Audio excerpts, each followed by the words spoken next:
이거 약간 훔쳐보는 재미가 있네요. 마음이 따뜻했다가 순간순간 날아오는 양펀치에 저도 숨친 한마디로 정리해드리겠습니다. 모네의 마음은 모네도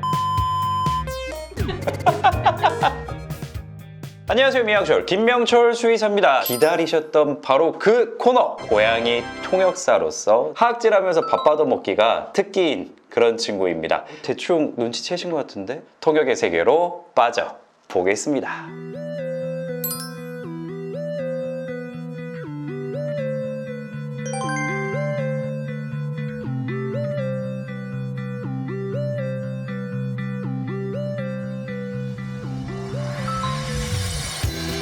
어우, 이 구내염이 있는 고양이들 대부분 이 친구랑 비슷해요. 밥을 먹으면서도 아프니까 막 침 흘리고 그루밍을 제대로 하지 못해서 털이 다 이렇게 떡져 있는 모습인데, 야, 처음에는 그냥 밥을 챙겨주셨구나. 고양이들은 구내염이 왜 이렇게 많이 생겨요?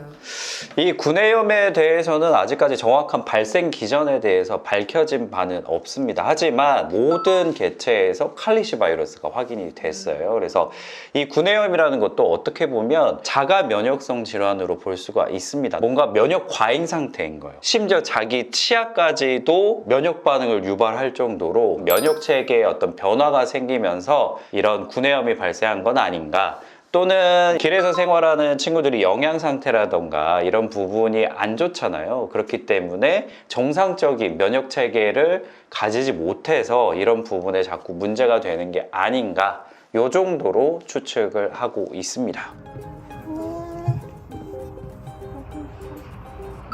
아, 근데 이 친구 어디서 많이 봤나 했더니 사모님이랑 닮았네? 되게 닮았어. 보통은 사람이 다가가거나 이랬을 때 애들이 긴장을 좀 많이 하고 이런 모습을 보여요. 근데 오히려 사람이 오니까 피하지 않고 기다려. 이거는 어느 정도 여기서 먹을 걸 항상 챙겨준다는 거에 대해서 인식이 되고 밥자리로 이미 알고 있다라는 부분이어서 이 포획트 이거 한 번에 들어가면 약간 바본데 생각보다 약간 어리숙한 느낌이 있어. 얼굴 관상이 딱 사모님 관상이네. 푸딩이 같아.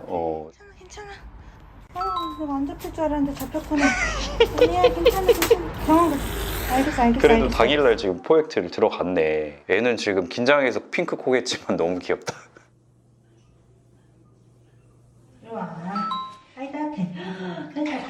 첫 단추가 약간 삐걱거릴 수 있는 부분이 목욕한 요 지점인 것 같아요. 이 친구들 입 아픈 거가 좋아지고 나면 진짜 한 일주일이면 다시 뽀송뽀송해지면서 그루밍해서 괜찮아지긴 하거든요. 마이너스 한 10점 갔다 온 것 같습니다. 고양이들 같은 경우에도 구내염이 있으면 구강 안에서 이 염증 때문에 그루밍을 하면 할수록 이 냄새나는 분비물이 몸에 다 묻는 거라서, 그쵸, 이 정도 상태면 처음에 이제 집에 들어와서 살기 시작해야 되니까 목욕을 할 수밖에 없기는 했겠네요. 이번에 화장실도 잘 갔네. 그루밍도 했고. 야, 집에서 밥도 잘 먹어주고 화장실도 바로바로 가고 나름 대범함이 있는 친구네. 이게 진짜로 고양이들이 예민한 경우에는 밥 절대 안 먹습니다. 거의 반 집고양이네, 얘. 이 숨을 수 있는 구멍을 지금 막으셨잖아요.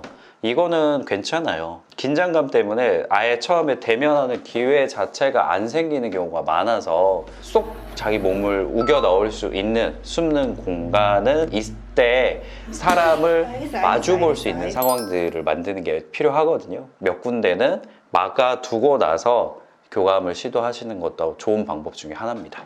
그린님이 고양이를 원래 키우셨어서 좀 고자랄 때. 이동장 그대로 열어둬서 들어가고 나오고 하는 것 자체가 고자랄의 냄새가 납니다. 너무 고생 많았어. 오늘 드디어 디데이야, 아가. 상황이 이게 진짜 최악으로 흘러버렸네. 발치를 해야 되는데 유선 종양이 발견된 거잖아요.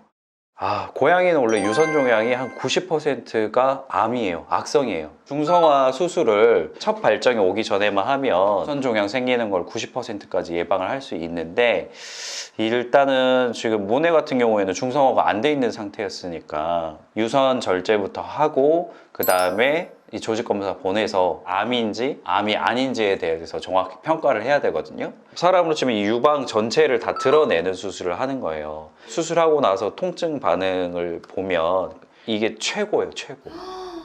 고양이들은 이렇게 한 줄, 네 쌍씩 이렇게 미안 전부를 다 떼내는 수술을 하는 거라서 애들이 가장 힘들어하고 저희가 사용할 수 있는 진통제 중에 가장 강력한 진통제를 꼭 써야만 되는. 모네씨 집에 갑시다. 계속 들춰보면은 싫을까봐 캠 이렇게 설치해서 거기서 나는 냄새야. 이리 와. 아이 착해. 거기 가만히 있어. 뭐네 또 설사했어요. 아우 설사했어. 수술하고 나서 설사하는 경우 되게 많아요. 아무래도 먹는 약들이 많아지잖아요. 그래서 보통은 이제 항생제 사용하면 항생제 때문에 설사하는 경우가 가장 많고, 또는 경우에 따라서 진통제, 이게 또 약을 안 먹을 수가 없잖아요. 그래서 경우에 따라서 너무 심하면 약의 종류를 바꾸기도 하지만 지리는 정도면 약을 그냥 계속 쓰기도 합니다. 근데 이게 또 칭칭 감아놓은 상태라서 내가 진짜 알지. 저는 고양이들한테 사랑받을 수 있는 직업은 아닙니다. 고양이들의 원성으로 따지면 종신형.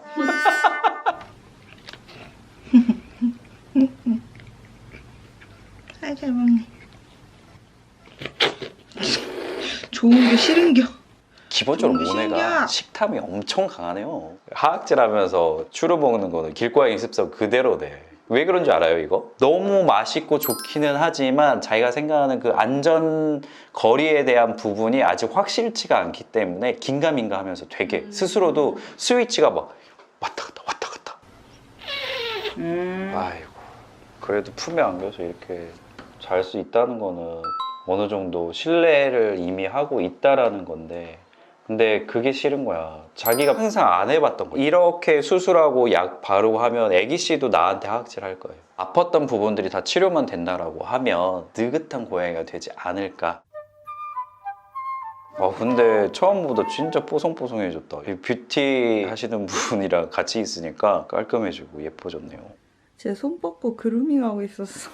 아이고, 그루밍도 하고, 편하다. 내과적으로 심하게 아픈 친구들 좋아지는 시기를 오늘부터 그루밍을 시작했다 이러면 혈액 검사하기 전에 이미 기대를 합니다. 수치가 뭔가 반등을 쳤구나. 야생에서 그루밍을 하지 않으면 냄새가 나서 당장에 사냥감이 될 수도 있고, 자기 사냥 성공률도 확 떨어지는 거기 때문에 몸이 조금만 좋아지면 당연히 바로 하는 거는 그루밍. 아주 좋은 청신호다. 다행이다. 고양이 그루밍은 90% 대박. 양성이라고 해서. 양성 종양일 확률 진짜 낮은데, 일단은 뭐 절제하고 나면 어차피 재발할 게 아니기 때문에 전혀 걱정하지 않아도 괜찮아요. 그래서 그냥 완치. 야, 천만다행이다. 안 돼. 나가세요. 선생님. 우디 왜 이렇게 문 잘 열어요? 애기씨 거라니까? 또 얘가 수컷냥이다 보니까 뭐 궁금한 건 못 참아. 안에서 이제 고양이 소리 나고 맛있는 냄새 나고 하니까 이제 구경하러 온 거죠 지금. 그래도 합사를 되게 잘하신다. 처음부터 그냥 보여주는 게 아니라 호기심 자극하고 둘 다 노출 안 시키면서 우디랑 만났을 때 어떨지 되게 좀 기대되긴 한다. 오, 우디 들어왔다. 둘이 마주쳤어.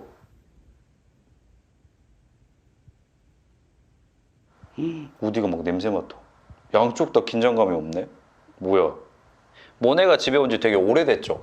오랫동안 이미 냄새, 소리 이런 것들이 이미 익숙해질 대로 익숙해진 상태다 보니까, 야, 낯선 고양이 이렇게 마주보면서 자기 쉽지 않은데 둘 다 그냥 별 생각 없이 그냥 자네. 합사는 이거지. 천천히 하면 되는 건데.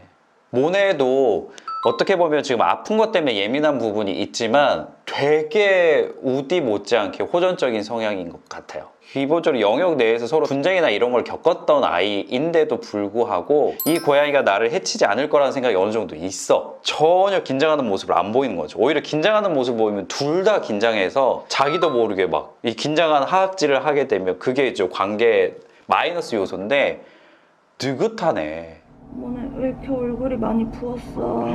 모네 전발차하고 회복했네. 산소 주고 있네. 엄청 큰 통증이 따릅니다. 그래서 이것도 진통 관리 되게 신경 써야 돼요.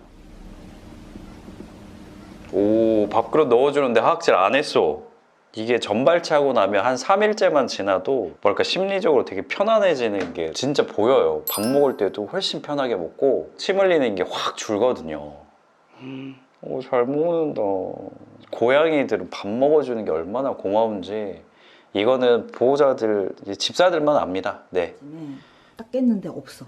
어디 갔지? 하면서 하고 있었는데 요 문 있죠. 문 열고 나갔다 여기. 보네. 지금처럼 새로운 공간에 대해서 탐험을 시작했다라는 거는 나 이 전체적인 영역에 대해서 파악을 좀 해야겠다. 생활 공간 자체가 자기한테 안전한 영역이라는 생각이 조금씩 들고 있다. 장족의 발전이죠. 엄마. 겁쟁이 아가씨. 우와, 오늘 무릎에 완전 그냥 철석 붙어가지고. 아가씨. 아 근데 얼굴이랑 가까웠어? 무섭긴 무섭나 봐.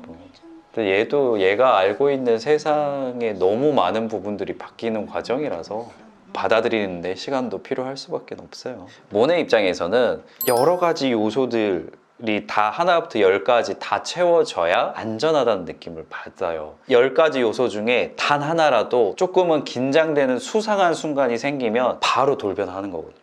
혹시 무슨 일이 생길지 모르니까.